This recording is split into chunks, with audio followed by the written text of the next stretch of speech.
The sun was beginning to set over the wide open plains of the west, casting long shadows on the dry land. Jared Jake Darnell, a solitary cowboy, rode his horse along the dusty trail, his boots making soft clopping sounds as they tapped against the hard earth. The wind was dry, and it carried with it the scent of sagebrush and the promise of another lonely night beneath the stars. Jake had seen many things in his life. He had ridden through gunfights, outrun wild animals, and spent more nights than he cared to remember under the open sky, without the comfort of a roof over his head. He was a man of few words, one who preferred the company of his horse to most people.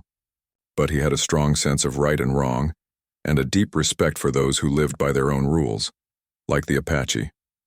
The Apache were not like the settlers who came west with dreams of gold and land. They had their own way of life, their own code, and Jake admired that. They had fought hard to defend their land, and he respected their strength and independence. But tonight, as Jake rode along the canyon's edge, he came across something that made his blood run cold. There in the distance, two young women were struggling against a group of men. The women, two sisters he could tell, were tied up and were being dragged toward a small campfire. The men were rough-looking, their faces dirty and cruel. Jake's hand moved instinctively to the gun holstered at his side. He had always hated the sight of injustice. Without a second thought, he spurred his horse forward, galloping toward the camp. His horse's hooves pounded the earth as he drew his pistol, ready to end the suffering of these girls. The men didn't even see him coming. In an instant, Jake was upon them. He pulled his pistol free, aiming carefully, and fired a shot that rang out through the canyon. One of the men crumpled to the ground, his hand clutching his chest. The others froze, confused by the sudden attack. Jake didn't waste time. He fired again, and another man fell. The last two men scrambled, reaching for their own guns, but Jake was faster. A third shot echoed, and the final man dropped to the ground, his weapon clattering uselessly beside him. The girls stared wide-eyed at Jake as he holstered his gun and dismounted from his horse. They didn't move, still tied up, fear written all over their faces. Jake approached them slowly, his boots crunching against the dry earth. He didn't want to scare them, but he needed to make sure they were safe. "Don't worry, I'm not going to hurt you," Jake said, his voice calm and steady. His accent was thick, but he hoped they understood. He knelt down beside them and carefully untied their ropes, releasing them from their bonds. The older of the two girls, a young woman with dark hair and sharp features, rubbed her wrists as she stood, still looking wary. "Who are you?" she asked, her voice soft but firm. She spoke in the Apache language, but Jake had spent enough time with Apache scouts to understand the basics. "My name's Jake. I'm just a cowboy, passing through," he replied, standing up and brushing the dust off his pants. "You two are lucky I came along when I did. Those men weren't good ones." The younger girl, a teenager with long braided hair, looked at him with wide, frightened eyes. She didn't speak, just clung to her older sister's side. "You're safe now," Jake said. "I'll take you somewhere safe, but we need to move fast. Those men will have friends, and they might come looking for us." The older girl nodded, but she didn't seem sure. "Where will we go?" she asked, her voice barely above a whisper. "I know a place," Jake said, glancing around the canyon. "There's a shack up the way. You can rest there till morning. It's not far." They made their way up the narrow trail toward the shack, the girls following behind him quietly. Jake could feel their eyes on him, studying him. He didn't mind. He had a rough face and a hard look about him, but he wasn't an enemy to the Apache. He had fought alongside them during the past few years, and he respected their culture and their strength. It was clear that the girls were scared, but they didn't seem to want to speak. The small shack was a simple structure, barely more than 4 walls and a roof, but it provided shelter. Jake led the girls inside, setting his gear down by the door. The air inside was cool, and the dim light from the setting sun filtered through the cracks in the wooden walls. The older girl sat down near the fire pit in the middle of the room. The younger one, still nervous, stood by the door looking out into the darkening world. Jake took a seat across from them, his eyes scanning the horizon through the small window. He wasn't sure if the bandits would come looking, but it was better to be cautious. "Don't worry," he said, trying to put them at ease. "We're safe for now. Just rest and we'll get you back to your people in the morning." The older girl looked at him, her face serious. "We can't go back," she said. "Not yet," Jake raised an eyebrow. "Why not?" The girl hesitated before speaking again. Our tribe. They will think we failed. We will be blamed for what happened. It is better if we leave, Jake frowned. He knew the Apache were proud people, and failure could sometimes lead to punishment. But something in the girl's eyes told him there was more to the story than she was letting on. Well, you're safe here for the night, Jake said, standing up and pulling out his bedroll. In the morning, we'll figure it out. No one's gonna hurt you. They all settled in for the night, the silence broken only by the sound of the wind howling outside. Jake lay awake thinking. He had rescued the girls, but what did it all mean? The Apache were a strong people, but Jake knew how much the world had changed for them. The settlers, the government, and the growing pressure from all sides had made life harder than ever. He couldn't understand the full weight of their struggle, but he knew it was something that was worth protecting. As he drifted off to sleep, he made a silent promise to himself. He would make sure these girls got back to their people no matter what, and if he had to face more danger to do it, he would.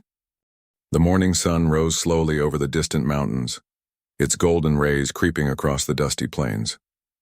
Jake woke to the sound of the wind whispering through the cracks of the shack, the smell of sagebrush mixing with the dry air. It had been a long night, and though he had spent much of it awake, thinking about what had happened and what was to come, he felt a sense of calm in the quiet morning. He stood up, stretching his stiff muscles, and looked over at the two girls who were still sleeping. The older one, Talia, lay on her side, her face relaxed in sleep, while the younger girl, Zira, curled up tightly next to her sister. They had been through so much already, and Jake knew that today would be just as difficult.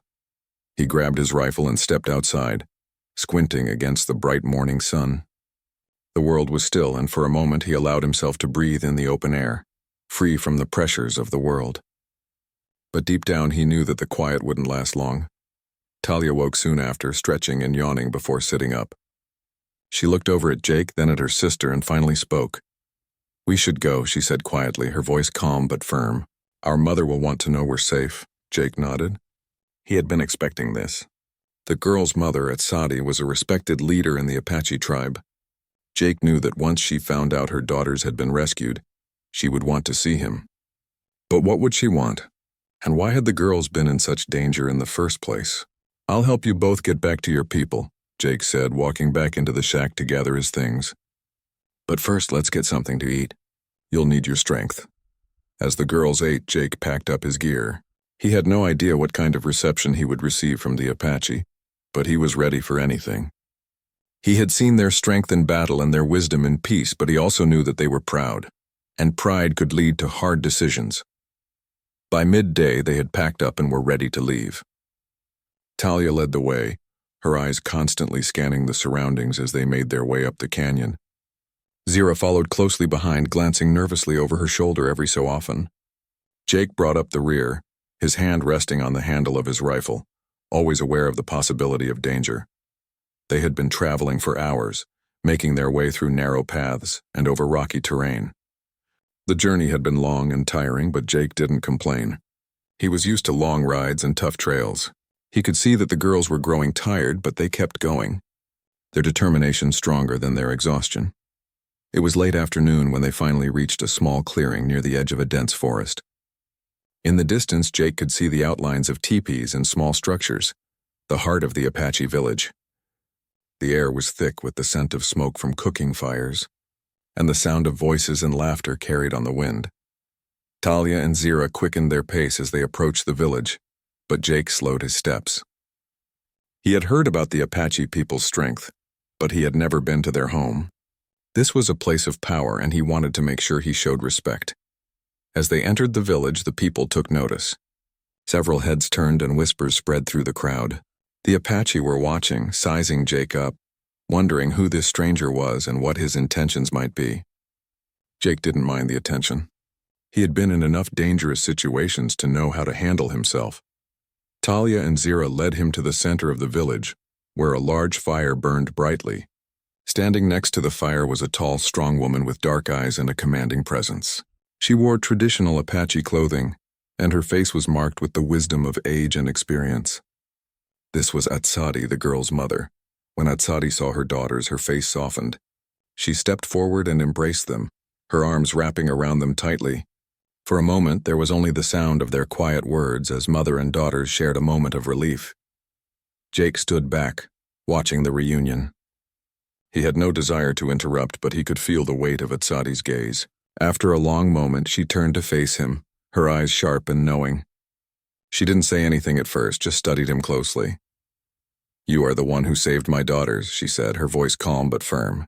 "Why?" Jake didn't answer right away. He wasn't sure what she expected, but he knew the question was coming. He could tell that Etched was a woman who didn't deal in lies or half-truths. He decided to be honest with her. "I didn't like what I saw," he said simply. "Those men were wrong, and I couldn't just ride past and do nothing. I helped because it was the right thing to do." Etched nodded, her expression unreadable. "You are brave," she said after a moment. "But bravery alone does not make a man worthy of my tribe's respect." Jake's heart skipped a beat. He had expected thanks, or at least some form of gratitude, but this was different. Etched wasn't interested in thank yous. She was testing him, measuring his worth. "I do not seek your tribe's respect," Jake said, standing tall. "I only did what needed to be done. The girls are safe now, and that's all that matters." Etched's eyes narrowed slightly as if she were deciding whether or not to trust him. Then, without a word, she turned and motioned for him to follow. Jake complied, walking behind her as she led him away from the fire and toward a small structure at the edge of the village. Inside, Etched took a small stone from a shelf. It was unlike anything Jake had ever seen, smooth and round, yet covered in intricate markings that seemed to glow faintly in the dim light. The stone hummed softly in her hands as she held it out to Jake. "This is a shinawil," Etched said, her voice low and serious. "It is an ancient relic, passed down through our people for generations. It holds great power, but only for those who are worthy." Jake looked at the stone, unsure of what to make of it. "What does it do?" Etched's eyes met his. "It enhances the strength of the one who carries it. It sharpens the senses, heightens the body's abilities, and connects the bearer to the spirit of the earth. But it is not a gift. It is a responsibility. Use it for selfish reasons, and it will turn on you. It will take everything from you." Jake felt the weight of her words. The power of the stone was tempting, but the warning was clear. He could feel the energy radiating from it, and he knew that this was no ordinary object. Etched continued, "You saved my daughters, and for that you have proven your worth. But the shinawil is not given lightly. Take it if you choose, but know that it comes with a price." Jake took the stone from her hands, feeling its hum in his palms. "I don't want trouble. I just want to do what's right." Etched studied him for a long moment. "Then you are worthy. But remember, the power you hold is not yours to control. It is a part of something much bigger. Use it wisely." With that, she turned and walked away, leaving Jake alone with the shinawil. He stood in the quiet of the hut, the weight of the stone in his hands heavier than he had expected. He didn't know what the future held, but one thing was clear. His life had changed forever.